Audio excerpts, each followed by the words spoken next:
សួស្តីពុកម៉ែបងប្អូនបានទស្សនាវីដេអូក្នុង Channel របស់ពុស្រួចណាវីដេអូនេះគឺជាវីដេអូដែលរបៀបជ្រើសមេពូជបងប្អូនមេពូជដង្កូវដួងណាបងប្អូនបាទអានេះពេលដែលគឺចង់ដាច់ពូជម្ដងបងប្អូនដោយសារតែយើងវាមានបញ្ហាការចិញ្ចឹមអញ្ចឹងណាអញ្ចឹងតម្រុំតែសំបានមកវិញសំបានឥឡូវបាន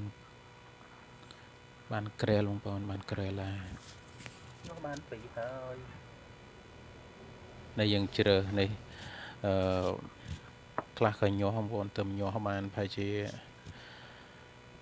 5 6គូហ្នឹងឯងបងប្អូនអានេះអត់តន់ញាស់ក៏យើងដាក់វាបន្តទៀតដើម្បីឲ្យវាញាស់ទាំងអស់តើចាំមើលវាបានញាស់ទាំងអស់ឬអត់ខ្លះក៏ញាស់អត់ដែរបងប្អូនការភ្ញាស់តកៅដងមិនប្រកាសថាវាញាស់ទាំងអស់ទេអញ្ចឹងបងប្អូនចង់ចិញ្ចឹមតកៅដងងាយទេបងប្អូន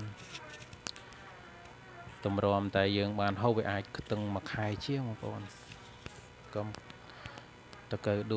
ដងយើងហ្នឹងមានរសជាតិឆ្ងាញ់យើងអាចយកទៅធ្វើម្ហូបឆាអីបានបងប្អូនឆាបន្លែអីបានខ្លែមទុកអីបានបងប្អូនអញ្ចឹងវីដេអូនេះគឺវាខ្លីបងប្អូនខ្លីវីដេអូខ្លីៗអញ្ចឹងគឺជួបគ្នានៅពេលក្រោយបងប្អូនបាយបាយ